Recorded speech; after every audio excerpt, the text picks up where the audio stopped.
Shalom, shalom bien-aimés, soyez bénis. Que la grâce même de notre Seigneur Jésus demeure encore sur vous. C'est votre sœur, la servante de Dieu, Persévérance, Epsiba du ministère, Cri des Sentinelles. Je bénis encore le nom du Seigneur pour cette opportunité qu'il me donne de venir partager avec vous un message que j'ai reçu de lui pendant ma prière matinale. Alléluia. Un message pour l'Église, le corps du Christ. Alléluia. Je prie même que la parole du Seigneur soit comme du feu dans ma bouche et que le Saint-Esprit prenne le contrôle et que toute la gloire soit rendue à notre Seigneur Jésus.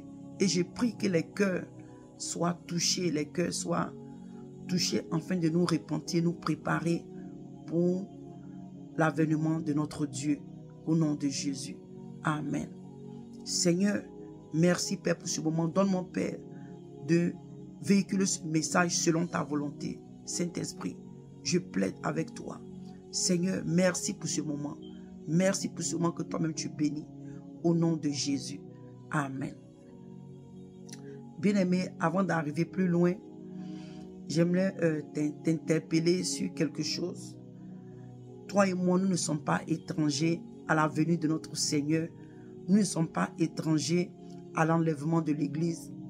Nous voyons autour de nous les signes annonciateurs de l'avènement du Seigneur et de l'enlèvement de l'Église. Car le Seigneur nous avait déjà parlé de ces choses dans sa parole. Alléluia. Et ces choses sont en train de prendre place sous nos yeux. Ces choses, ces prophéties, ces révélations sont en train de s'accomplir sur nos yeux. Et cela montre que le Seigneur, notre Dieu, est juste à la porte. Alléluia. Et ce message, je l'ai reçu pendant mon temps de prière matinale, comme je l'ai dit, dont je vais le lire pour une meilleure compréhension. Amen. Pendant ma prière matinale personnelle, au moment de la prière de supplication de ma maison, c'est-à-dire de ma famille, mes enfants, mon mari, c'est si comme ma pensée a été détournée de mes sujets personnels et mon parler en langue a changé.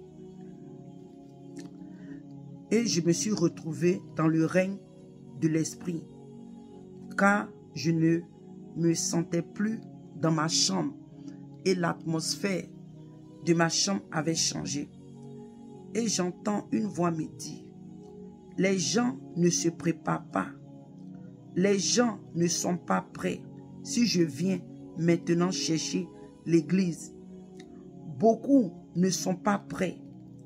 Beaucoup ne se soucient pas de ma venue. Et la voix me parlait avec un ton de tristesse, un ton triste. Et j'ai compris que c'est le Seigneur Jésus qui me parlait. Et j'ai commencé à pleurer.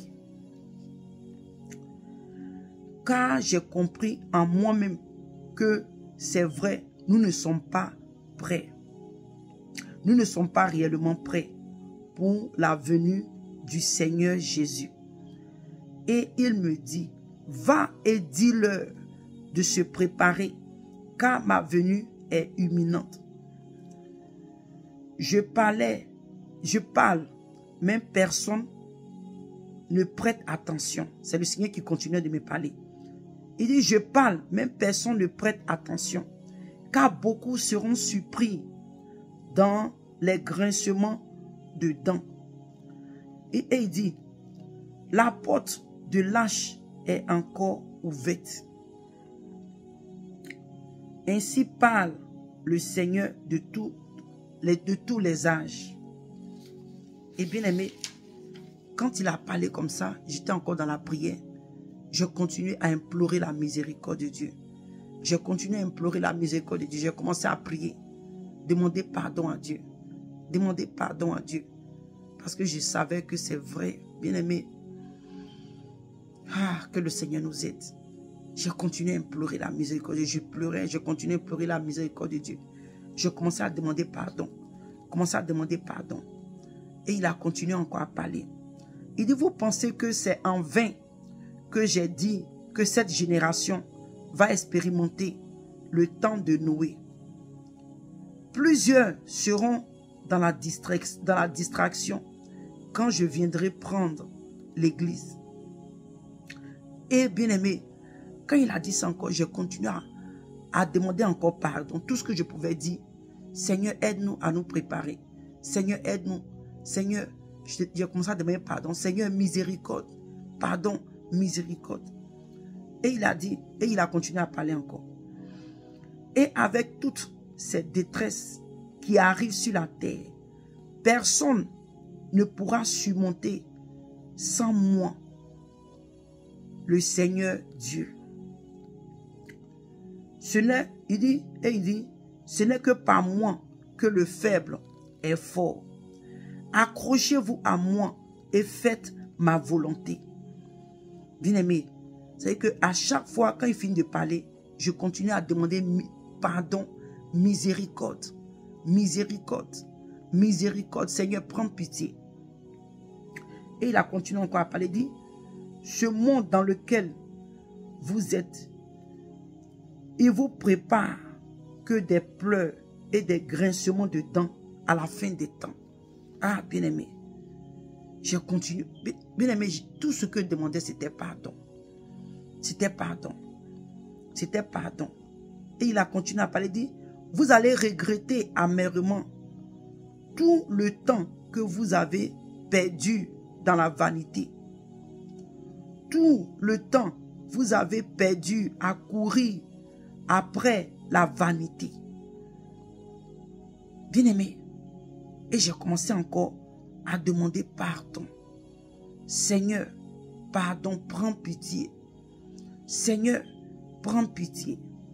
Seigneur, prends pitié. Et il dit, sa grâce est encore valable pour celui qui va se détourner de ses mauvaises voies et revenir, car l'âge est encore ouverte. Bien-aimé, c'est là que je suis revenu en moi, mais tout est devenu normal autour de moi. Et je continue à implorer la miséricorde de Dieu. Bien-aimé, nous sommes dans des temps critiques. Le Seigneur ne fait que avertir. Le Seigneur ne fait que avertir. Je ne m'attendais pas à ça. J'étais en train de prier pour ma famille, pour moi-même, pour mes enfants, pour mon mari. J'étais en train d'implorer la miséricorde de Dieu, bien-aimé. Et le Seigneur a donné ce message. Il a donné ce message.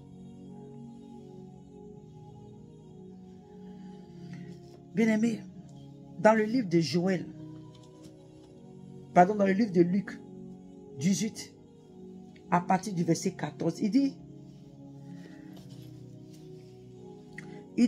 je vous le dis, celui-ci descendit dans sa maison justifié plutôt que l'autre, car quiconque, non, désolé, 18, 8, désolé, hein, pardonnez, désolé. Luc 18, à partir du verset 8, il dit, je vous le dis, il leur fera promptement justice. Mais quand le Fils de l'homme viendra, trouvera-t-il la foi sur la terre? Le Seigneur nous demande,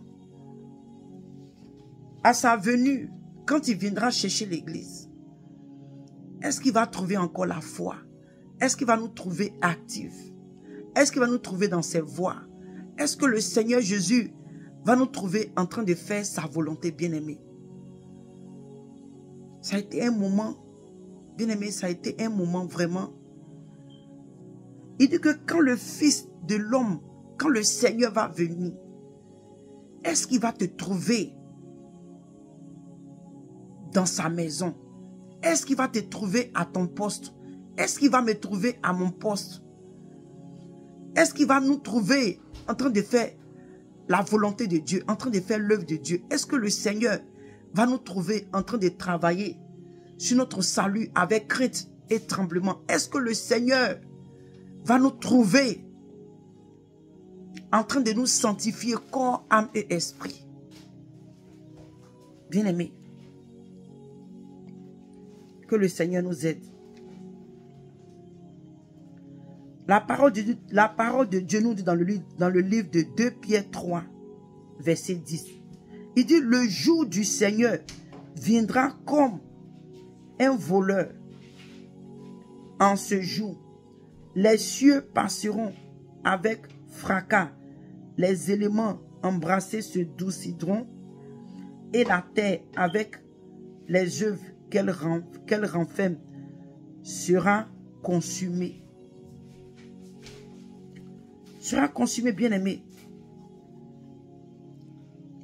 La parole de Dieu nous dit encore, il dit, ah, quel jour, car le jour de l'Éternel est proche, il viendra avec ravage du Tout-Puissant.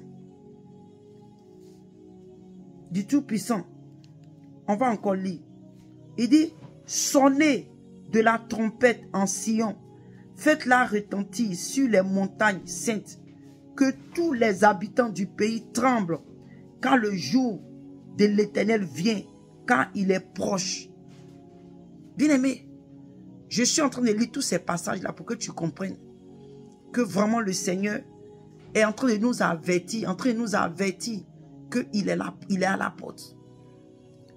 La parole de Dieu nous dit quoi?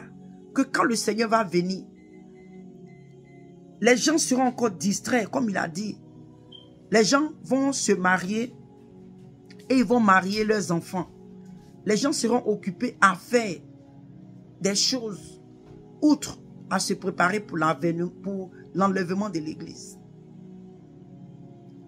Il dit que les gens seront en train de fêter, seront en train de se marier leurs enfants.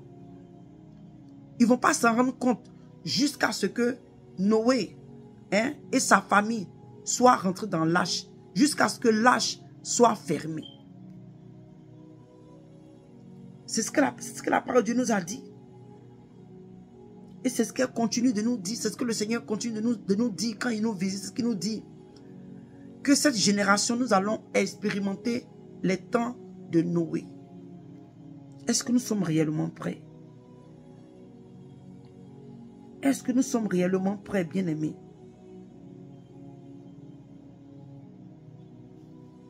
Est-ce que nous sommes réellement prêts?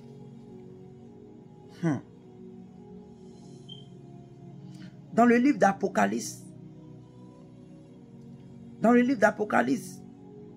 16, verset 15, il dit, voici, je viens comme un voleur. Heureux celui qui veille et qui garde ses vêtements, afin qu'il ne marche pas nu et qu'on ne voit pas sa honte. Pour dire que tu es bien aimé, il dit, heureux celui qui veille et qui garde ses vêtements. Bien aimé, heureux ceux-là qui sont en train de laver et blanchir les vêtements dans le sang de l'agneau. Heureux ceux-là qui sont en train de travailler, alléluia, sur le salut avec crainte et tremblement. Heureux ce serviteur dont son maître viendra le trouver actif. Bien aimé, que le Seigneur, toi et moi, ne nous trouve pas. Que nous ne soyons pas surpris, je vais dire. Qu'il ne nous trouve pas dans le péché. Que l'avènement du Seigneur ne nous trouve pas dans le péché. Dans le péché, bien-aimé.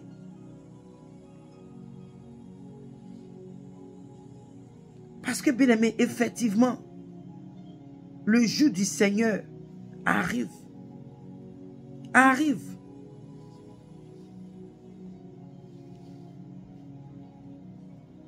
Le jour du Seigneur arrive, bien-aimé. Le jour du Seigneur arrive. L'enlèvement de l'église. Il dit qu'il vient pour chercher une église sans tache ni ride. Bien-aimé, voilà le message que j'ai reçu. Le Seigneur dit que personne n'est en train, les gens ne sont pas réellement en train de se préparer. La parole de Dieu nous dit, bien-aimé, quand le Seigneur va venir, est-ce qu'il va trouver la foi? Est-ce qu'il va trouver des chrétiens réellement prêts ou prêtes? Ah, bien-aimé, que le Seigneur nous fasse grâce. Que le Seigneur nous trouve dans sa volonté. Et même quand le Seigneur nous appellera à lui, que nous soyons prêtes et prêts à affronter notre Dieu, à aller à la rencontre de notre Dieu. Parce que, bien-aimé, à quoi ça va servir à un homme de gagner le monde et perdre son âme? Bien-aimé, ce n'est pas forcément la richesse, mais à quoi ça va servir à un homme d'être distrait, à s'occuper de la vanité, à ne pas travailler sur son salut avec crainte et tremblement, à ne pas vivre dans les voies de Dieu. Qu'est-ce que ça va servir à un homme de vivre dans la chair, de marcher dans la chair, d'être hypocrite, de faire croire que nous sommes réellement dans le Seigneur, et quand le Seigneur viendra, nous allons rater le ciel. Ou quand le Seigneur nous appellera à lui, nous n'allons pas rentrer au ciel. À quoi toutes ces choses, cette hypocrisie va nous servir, bien-aimés? Que toi et moi, bien-aimés, vraiment le Seigneur donne la grâce de réellement nous préparer. De réellement nous préparer. Parce qu'il dit que le jour du Seigneur sera comme celui d'un voleur. Le jour du Seigneur sera comme celui d'un voleur. Quand le voleur vient pour voler, il ne te dit pas l'heure à laquelle ou le jour, il te surprend. Ah, bien-aimé, la parole de Dieu nous dit, heureux ceux-là que le Seigneur va venir trouver étant actifs dans sa maison. Heureux les serviteurs ou le serviteur que son maître trouvera actif. Bien-aimé, que le Seigneur te bénisse. Voilà le message que j'ai reçu. Il dit, va et dis-leur. Bien-aimé, j'ai pris ma part. J'ai pris ma part. Que le Seigneur m'aide, moi et ma famille, moi et mes enfants. Que le Seigneur nous aide. Que le Seigneur t'aide aussi, toi aussi, bien-aimé, toi et ta maison. Que le Seigneur nous aide. Soyez bénis. Soyez bénis, que toute la gloire revienne à notre Seigneur. Ces messages, quand le Seigneur nous les donne, ce n'est pas pour nous faire peur. Au contraire, c'est pour nous préparer. Car réellement, il vient. Il revient chercher l'église. Le Seigneur Jésus revient réellement chercher l'église. Mais la question qui est encore posée pour toi et moi, est-ce que le Seigneur nous trouvera prêts ou prêtes? À chacun de nous de répondre à cette question. Que le Seigneur vous bénisse et à la prochaine pour notre vidéo. Shalom, shalom.